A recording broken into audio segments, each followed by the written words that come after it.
All right, hello, wine drinking people. We're back. It's still Tuesday, June 14th. Taking out a bunch of Spanish wine tonight, and then we got Francesco Mazzi here in the store. But first, let's get to what I drank yesterday. All right, not what I'm drinking tonight. Got a lot of drinking going on, and so much last week. I didn't even get to this tasting, the Hollywood Wine Society's 1989 Bordeaux tasting. And whenever my buddy Bob calls me up and says, "Andrew, we got room for you at our tasting," and I drop whatever I'm doing. Well, not that I was doing anything Tuesday last week, but I would have to taste all these 89 Bordeaux's. These guys, the oldest wine group in South Florida. Well, I don't mean the members of the oldest people, but some of them are a little old. I mean, the group's been around for a long time. And these guys meet once a month and put on some incredible tastings. And I've been lucky to have been called up several times. And, 89 Bordeaux's, really? I mean, $85? When I got there, I was expecting to pay over $100 at least, especially after I saw the lineup of wines. And these guys always like to add a little twist to the event. And the last flight had a California wine and was served blind. See if you guys can pick out the California wine among the Bordeaux's. Easy peasy lemon squeezy, folks. I mean, that was the only wine that I picked out in the last flight, but I bet the wine store on it. Thank God I got it right. Not often do I bet the wine store and get things wrong, but it has happened in the past. But we're still here. In the 89 Bordeaux's we took down, we're at Sage Restaurant in Hollywood.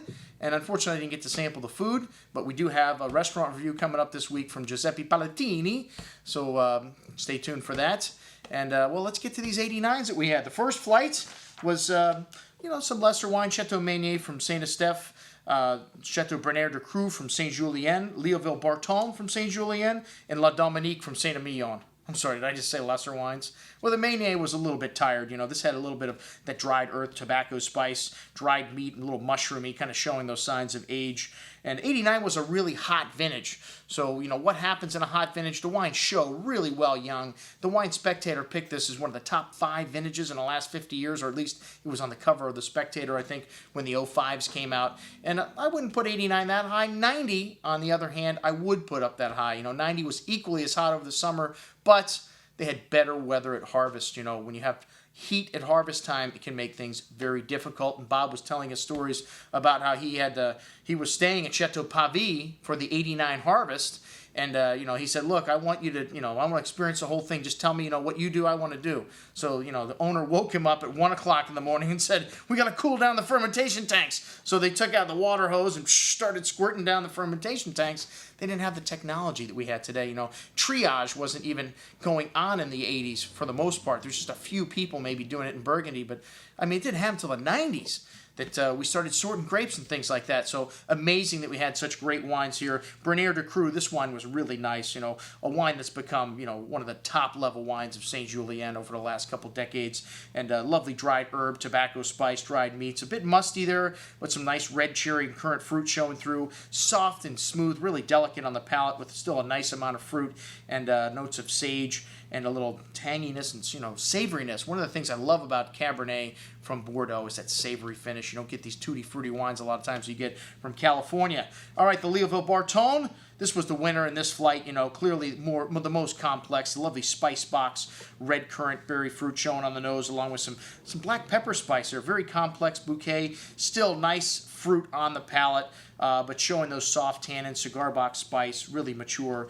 This wine could last another 10 years, though, easily. Still had some stuffing left in it. Then La Dominique, this one was a little bit reduced on the nose at first, but started to open up nicely. A little bit of a sun-dried quality to the plum and black cherry fruit. Smooth and elegant on the palate. You could definitely tell this wine was Merlot, a little more forward in the mouth, a little silky, lovely, silky, velvety texture. Textbook Saint-Emilion. The most sex appeal in the first flight goes to the Dominique. All right, flight number 2, we had Bechevel, Angelus, Pichon Baron, and Pichon Comtesse d'Alan.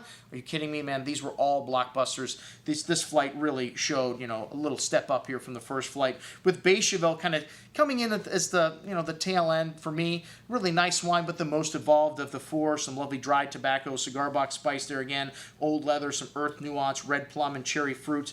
Very smooth and silky on the palate, really decadent spice, wonderful freshness, but again, just maybe a little more evolved than the other two. The Angelus, wow, most excellent juice here. Currant and plum spice box, cigar wrapper, a really complex bouquet, and just exploding on the palate with plum and cherry fruit, smooth and silky texture, lovely richness and elegance. Totally Saint Emilion, even though I missed the blind flight between the Pomerol and the other wines. But the Pichon Baron, my pick of the wine of the flight, this one just had the most complexity, that coffee, smoke, dark chocolate, gravelly minerality, still quite young and lively on the palate here with, decadent chocolate, black currant fruit, really lovely velvety texture on the tongue, but still quite young and big and really nice, juicy stuff. The Pichon Lalande was a lot of other people's pick for the best wine in the flight here. The cigar box spice, lovely elegance. Maybe just a shade lighter than the Pichon Baron to me, but very similar. These estates are right across the street from each other. All right, the third flight that was blind. As I mentioned before, always fun to show wines blind in a situation like this. They gave you 8 good examples of Bordeaux. Man, if you can't pick out the California wine in this flight, which, like I said, the first thing I did was picked out the Spotswood. It just didn't stand up to the other wines. I've never been a big fan of older Spotswood anyways. This wine, clearly not in this elite group of wines, though. And a little bit of kind of stewed beef, on the nose, starting to really, the fruit dry up here. And just not showing, like I said, like the other wines, which were blockbusters. A little Fleur de Gay. I picked the Mouton as the lightest wine in this flight. And, the Pomerol was the lightest wine in this flight. Hello, Andrew. Pomerol versus Pauillac? How could the Pauillac be lighter than the Pomerol? Even, you can't look at the points because Robert Parker scored the Mouton 89, 90 points kind of consistently. And the other wines, scored 95, 97 points. The Montrose, the blockbuster in this flight. That was my pick for wine of the night. Still really big. Montrose, just a backward wine usually, but lovely fruit still left in this wine. Black currants and spice. And the Mouton also. The Mouton, wow, just incredible, I just had it a shade under the Montrose in terms of the score, and the Fleur de Gay even was fantastic.